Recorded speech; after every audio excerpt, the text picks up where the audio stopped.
stepped out of the job site into the blinding noon light, and stared at an empty slab of asphalt where my car was supposed to be. My brand new 2024 Corolla, title in my name, lien marked paid in full 2 weeks earlier, was simply gone.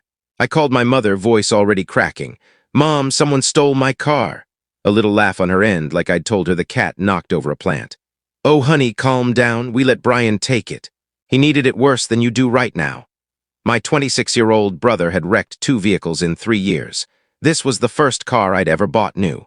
I ended the call without another word and dialed 911. "My name is Lance, 31, roofer since 19.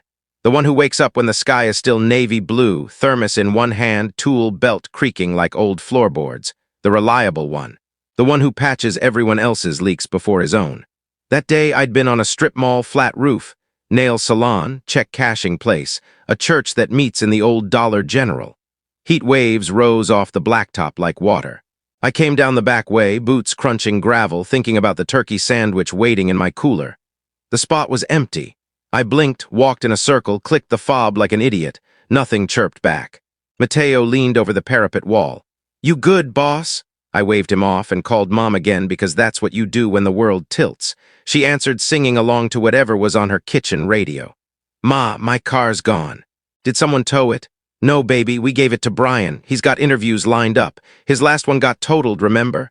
"Because he totaled it," I said. My voice sounded far away, like it belonged to someone calmer. "Don't start, he'll give it back once he's on his feet. We're all helping family right now. You gave away my paid-off car." "Don't be selfish, Lance." I hung up. The sun hammered the empty parking space like it wanted to punish it.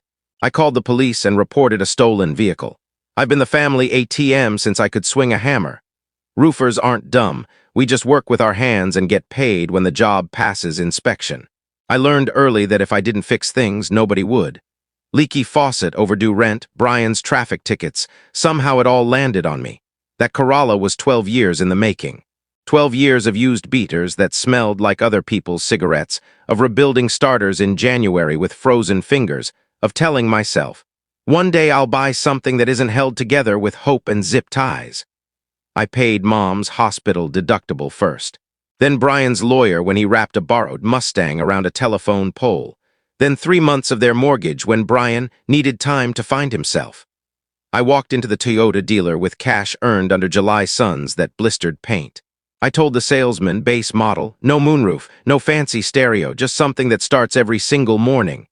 He tried to upsell floor mats. I laughed for the first time in months. My family didn't celebrate.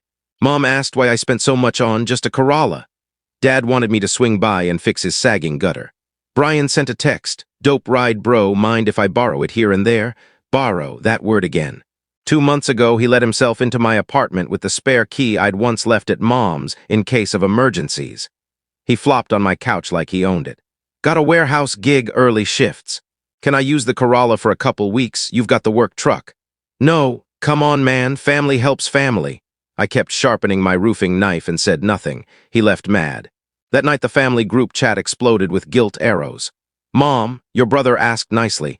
Dad, sharing is caring, son. Brian, guess some people forget where they came from." I muted it. Then came the day the car disappeared. Mom's voice on the phone again, syrupy. "It's still in the family, Lance. Don't overreact." I looked at the shimmering asphalt and said, "It's theft." She gasped like I'd slapped her. "Don't you dare use that word about your own brother." I spent the rest of the afternoon finishing the roof with hands that shook so bad I almost dropped the coil nailer. That night I drove the company truck home, opened the kitchen drawer where I kept important papers, and found the spare fob gone. The envelope with the title, slit neatly open, document missing. Sunday dinner was pot roast and tension thick enough to caulk windows with. I walked in carrying a yellow folder, set it beside the mashed potatoes like it was another side dish. Brian smirked. "You really brought props, huh?" "Keys," I said. He leaned back. "You gonna call the cops on your own blood?" Aunt Deb muttered about ruining a perfectly good meal. I opened the folder, police report, 911 transcript. Screenshot of Mom texting, "We gave it to Brian." My paid-off title, insurance declaration page with only my name. I laid them out like I was dealing poker and the table was life. Mom's face went red. "You're embarrassing us." "No," I said. "You embarrassed yourselves when you stole my car." Knock at the door. Two officers, calm as November rain. They asked for Brian, asked where the silver Corolla was parked. He tried to joke. They weren't laughing. I watched them inventory my own car on the curb, vape pen in the console, burger wrappers on the floor mat, my company magnet half peeled off. The officer turned to me. "Sir, do you wish to press charges?" Mom whispered, "Lance, please."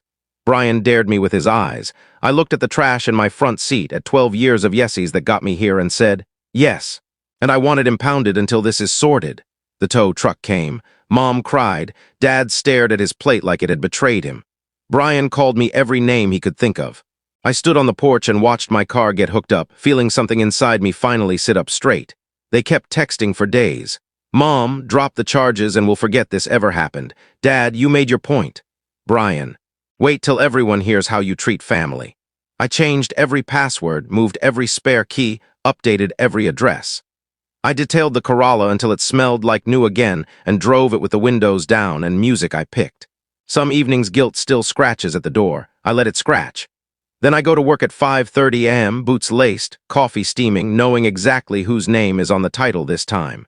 Family is not a blank check. Love is not a skeleton key. And the line I drew in fresh asphalt that day is still there, straight, black, and mine.